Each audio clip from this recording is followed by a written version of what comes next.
telling all sides of the story. This is the Rita Cosby Show. Enormous money coming in, and millions came in within 24 hours of the Supreme Court leak.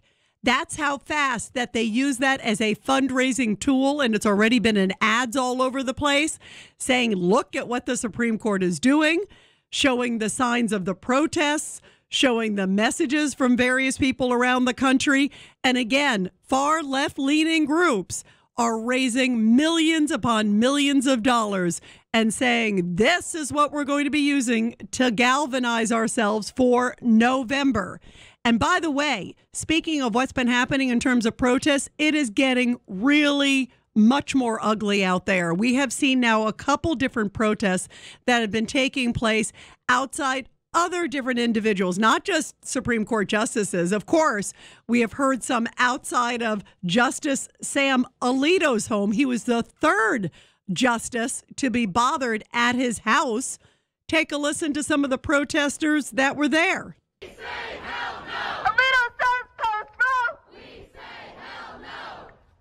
The courts and the legislature. We are not your incubator. The courts and the legislature. We are not your incubator. The courts and the legislature. We are not your incubator.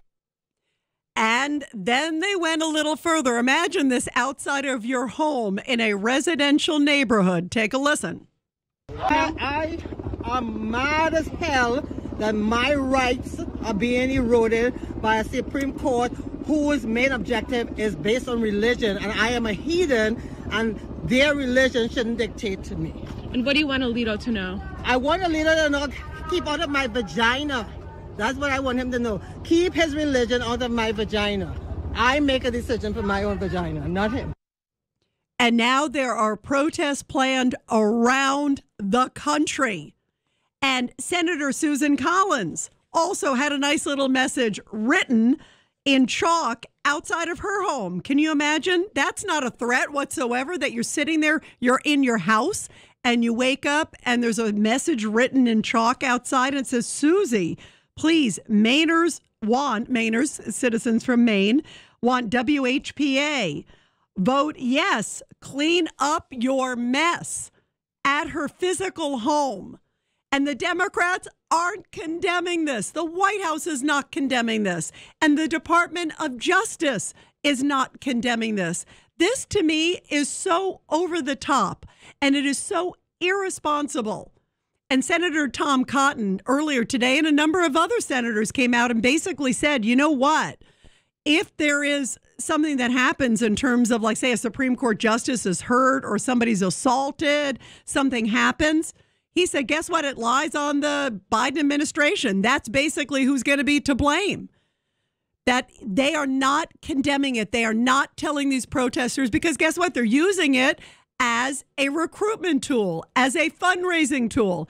And take a listen to this exchange with Chuck Schumer, because reporters were asking Chuck Schumer, what do you think about it all? Aren't you concerned as a senator? You got Susan Collins being basically bothered in her home. And also you've got also now a number of justices bothered in their home. Don't you think it's responsible for you, all the Democrats, and blanketly, and also all of the justices, all of DOJ especially, to come out and condemn it? And listen to he just thought it was like kind of a funny thing. You think it's funny if someone shows up at your house? To me, it is outrageous. It is irresponsible. It's horrible. And all the Democrats, starting at the very top, the president, should be condemning it. And the Department of Justice had Merrick Garland, who couldn't wait to go after parents, calling them terrorists, remember, domestic terrorists, when they were speaking out about critical race theory. Now you don't hear a thing from Merrick Garland. And this is an obstruction. This is absolutely a violation of law. There is a federal code that says you cannot protest near a judge's home. And yet Merrick Garland is not enforcing it. He's not doing any of this stuff. To me, it is absolutely outrageous. It is shocking, and it's absolutely irresponsible that he is doing that. I mean, how the heck could you ever ever construe that this would be appropriate under any shape or form. There's just no way. It is absolutely irresponsible. Well, take a listen. Here is Schumer thinking it's actually really funny. This is Chuck Schumer when he's asked by a reporter about it. Take a listen. Are you comfortable with the protests that we saw outside the homes of Supreme Court justices over the weekend? If protests are peaceful, yes. My house there's protests 3-4 times a week outside my house. That's the American way to peacefully protest is okay. And that's my wife, sorry. Maybe there's a protest outside. But so as long as they are peaceful, that's okay with me. That's okay with me. It doesn't matter if they show up at my house. No big deal. They show up at my house all the time. I mean, how outrageous and how over the top that he would actually think it's kind of funny. Oh, no big deal. They basically show up at my house. Not an issue, not a problem. Guess what?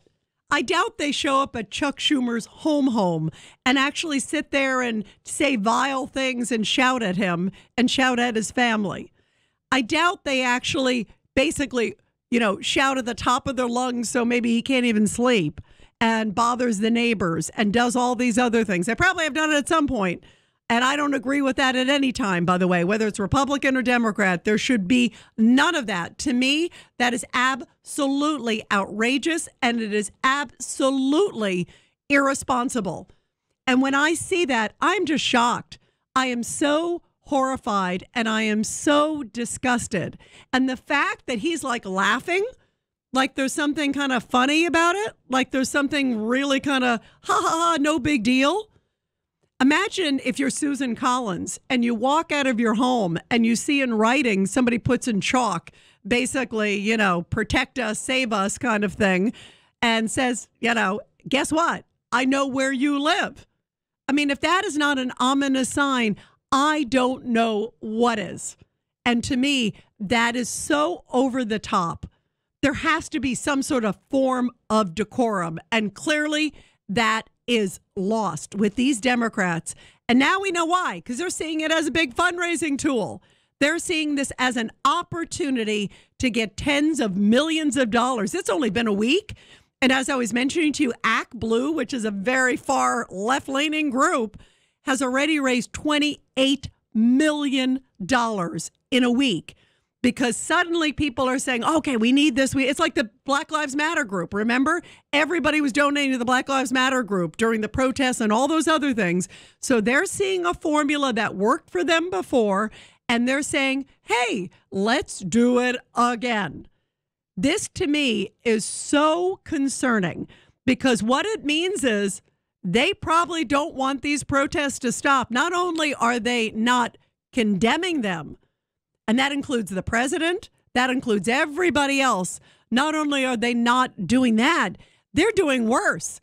They're basically saying, come on in, no problem. And when they're asked about it, it's like, well, you know what? Yeah, we believe in peaceful protest. Next question. Are you kidding me? Can you imagine if they were protesting outside of Sonia Sotomayor's house, or if they were protesting outside Elena Kagan's house, somebody like that, one of the liberals? There is no way in heck that the Democrats would sit quiet. If it happened even for like 5 seconds, they would be raising holy heck. And that's what bothers me. As an American, the hypocrisy is outrageous, and justices need to feel safe when they are there doing their job. It is a form of democracy. It's the highest state of democracy. And yet these justices feel like they can't do anything, like they're not allowed to do their job, basically, or they got to do it in a cocoon because they're now suddenly so worried and they're so panicked. And now they got to worry about their family, like maybe moving their family. Alito apparently had to be moved to an undisclosed location after they went outside of his house. To me, all of this is so disconcerting, so troubling, and to me, it's also so un-American. You know, we have to be able to protect our justices. We have to be able to protect all members of Congress. We have to be able to protect these institutions that are designed to promote democracy. Where Do they draw the line? These far left groups are really going over the top. They're not just stopping with justices. Now they're going to others. They're going to senators. At some point, they have to stop, and they should stop already. I don't understand why the Biden administration has not taken upon itself to say this is completely irresponsible. These people, first of all, it's illegal to be picketing and protesting outside judges' homes, let alone the Supreme Court justices' homes. That is against the law.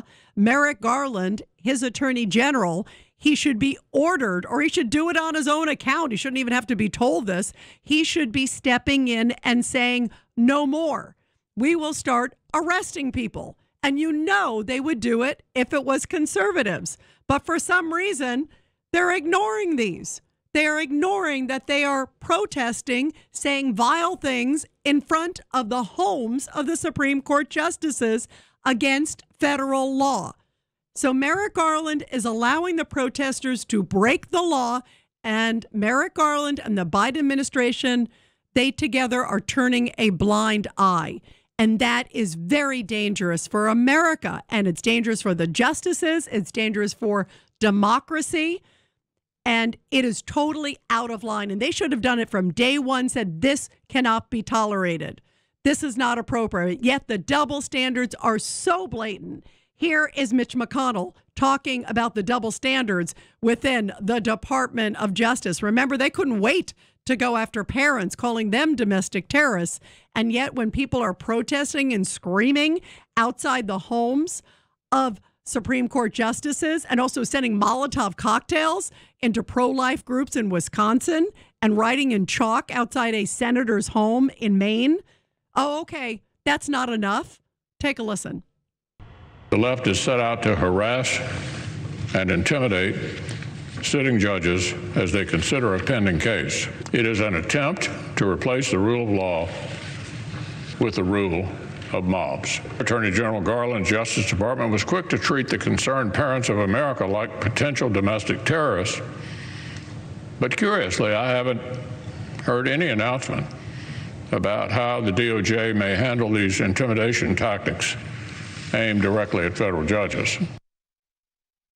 Yeah, nobody says a word. And to me, that is outrageous.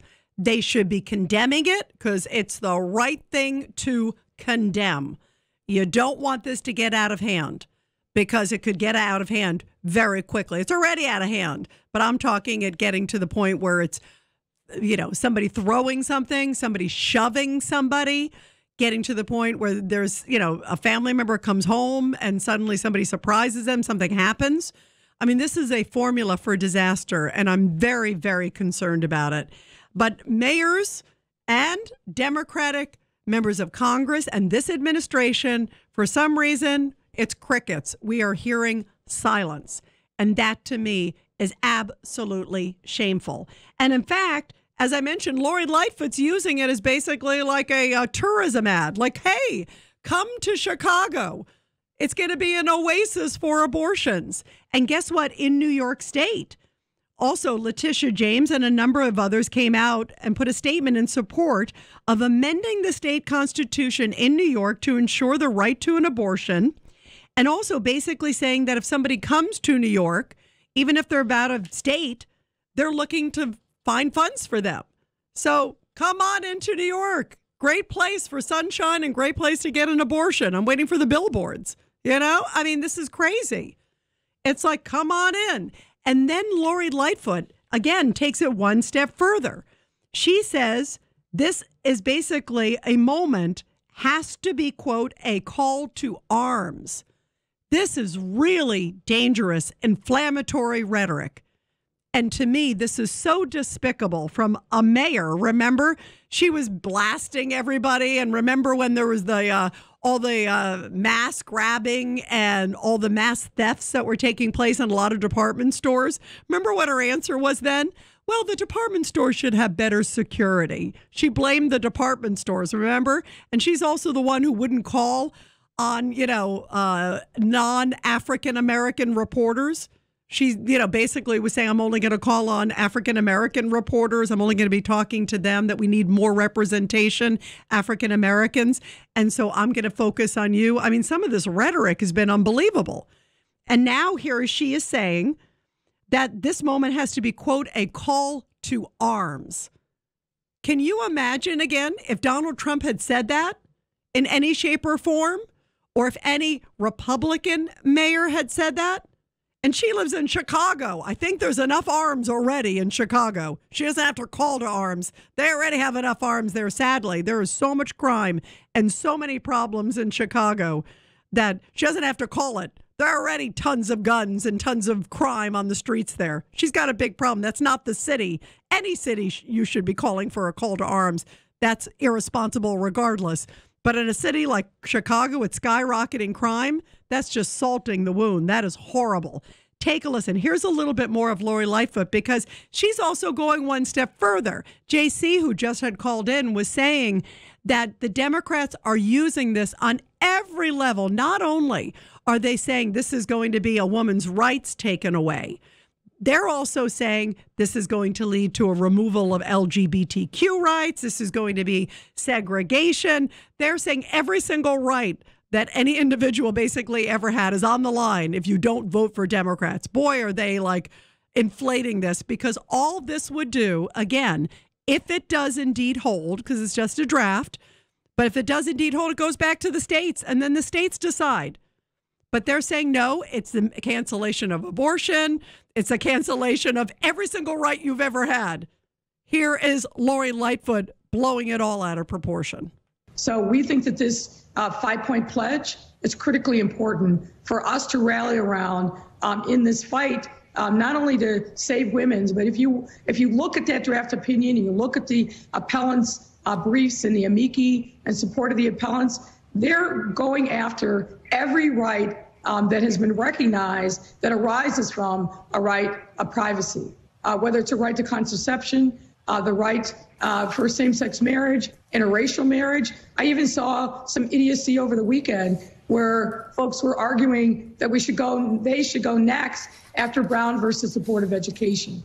Now, I hope these folks overplay their hands, but we can't sleep through this, which is why it's an important call to action.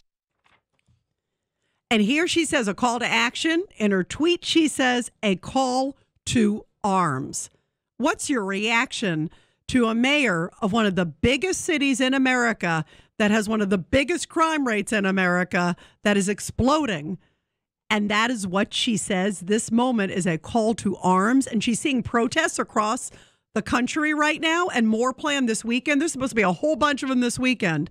How irresponsible and shameful and completely out of line for any public official, anyone, to be saying that, let alone a mayor of a major city riddled with skyrocketing crime. And giving out justices' home addresses is completely irresponsible. Case in point, this horrible case that happened with the U.S. District Court judge in New Jersey, Esther Salas. Esther Salas, you may recall, she made so many headlines, sadly, when on July 19, 2020, an assailant targeted her family at their home. And it was a guy who had appeared before her in a lawsuit, shows up then at her house. He opens fire, killing her son, seriously injuring her husband. She was in the basement at the time of the attack. She wasn't injured, but obviously was deeply traumatized and still is, and a loss of her son, her husband seriously injured. The guy then, a 72-year-old guy, he was an attorney, turned out, Roy Den Hollander, was found dead from a self-inflicted gunshot wound a little bit away. But how scary is that in this climate, that guy was able to track down, wasn't happy with this judge, shows up and kills her son? So today she spoke out. And again, she was appointed by Barack Obama. This is not a Republican judge. This is someone who was appointed by then President Barack Obama. And she said she is so troubled by what she's seeing right now across the country with all of these protests because of the Roe V Wade leak.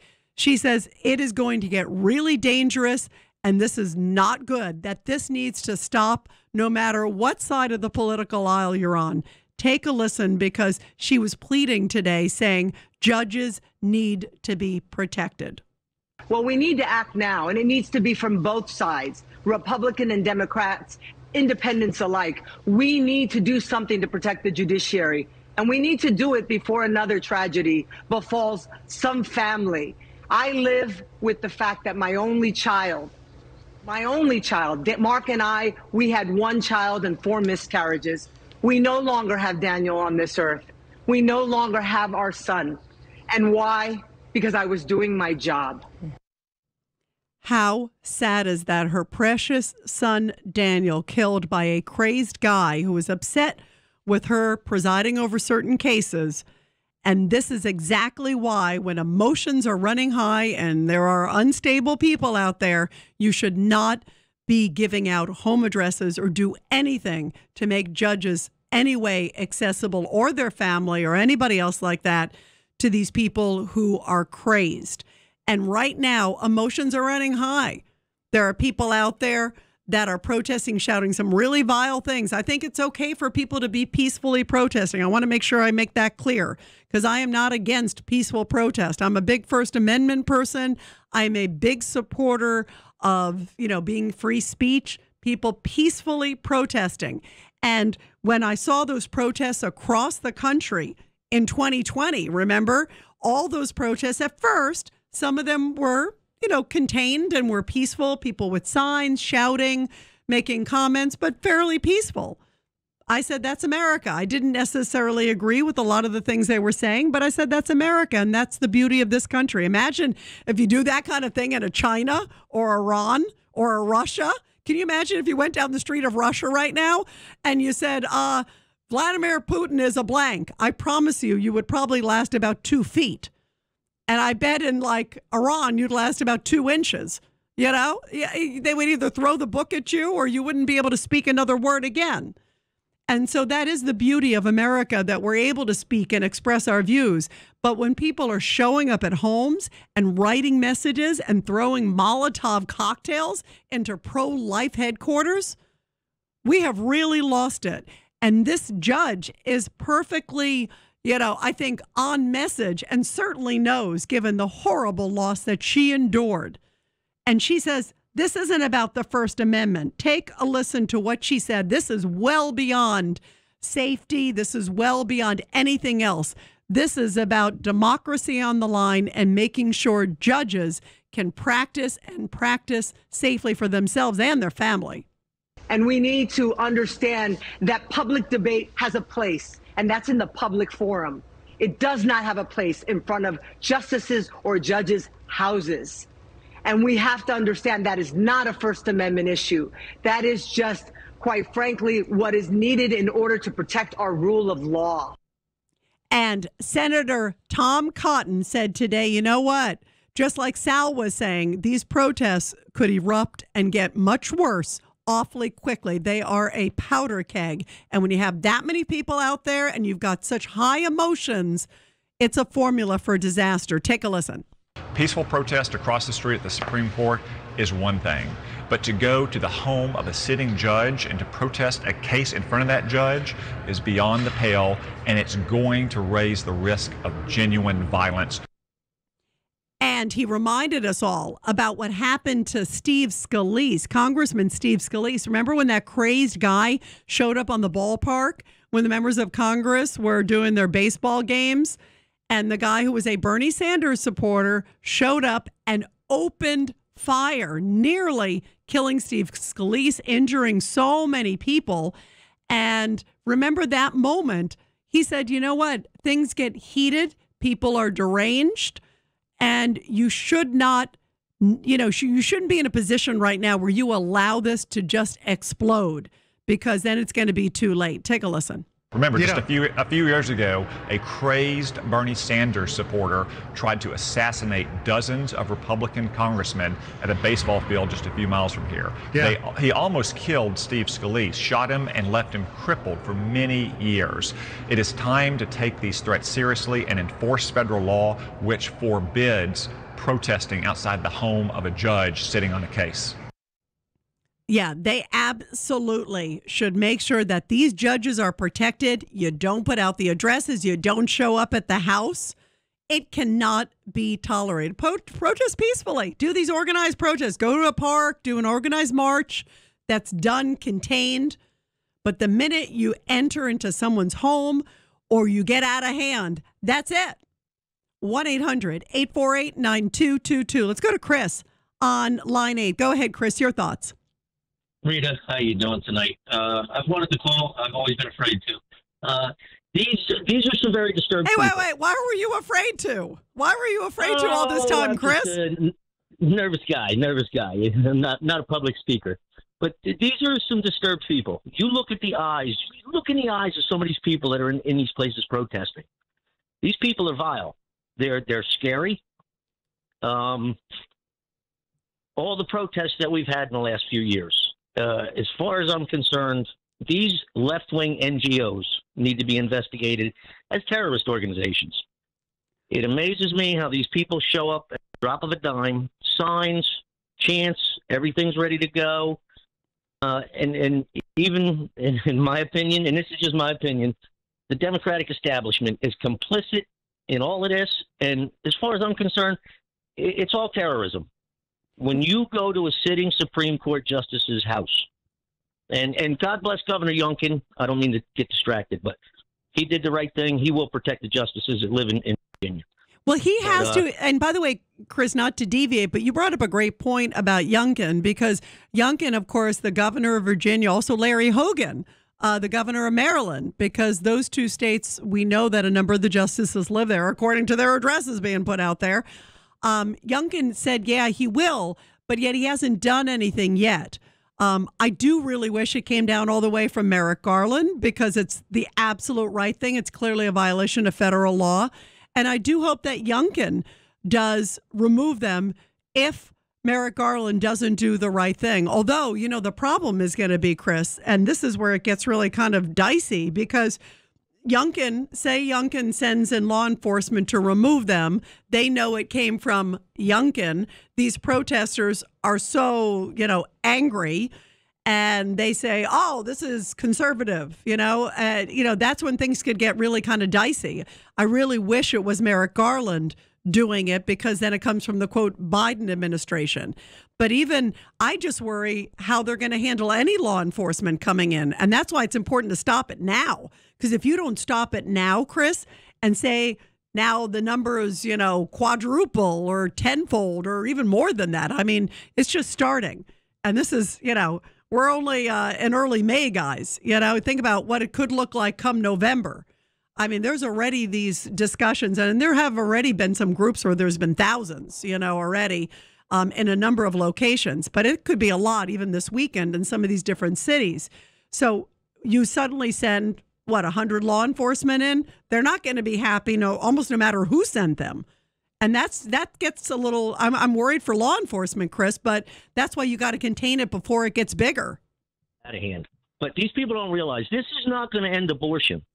This is just stating the fact that Roe v. Wade was unconstitutional. It will go back to the states. The people in the states will decide what they want for politicians and laws. I'm in New Jersey. It's not going to change here in New Jersey. You can get an abortion up to any time. But the problem is, Chris, they only hear certain things. And you and I know that. It's just going to go back to the states, and different states, like you talked about what's in New Jersey and in New York and in a number of other states. It's not going to change.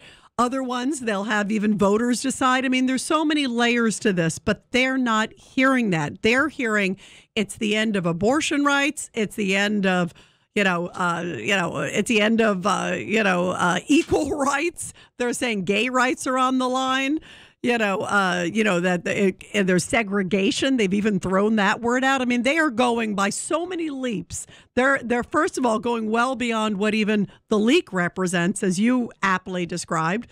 But they're saying every single right is on the line. And these people are like, what? They're just getting riled up. They're not listening to what you and I are saying. Yeah, what the Democrats are putting out there, Chuck Schumer, or Lori Lightfoot, Nancy Pelosi, Kamala Harris, just all of these people, what they're telling you, the lies The flat out blatant lies that they are telling the American people is just astonishing. It is, and it's frightening, and it's dangerous too. I mean, that's the issue too, Chris. It's obviously, like you said, it is a lie, but it's also a really dangerous lie. And, I worry what's going to happen if something happens outside. What if the justices came out, or what if like a family member came out and said, hey, please leave, and then suddenly 300 protesters come around them, and even if it's not intentional, things could get out of hand. I mean, it is a cauldron, and it's a tinderbox, and it's an accident waiting to happen, or worse.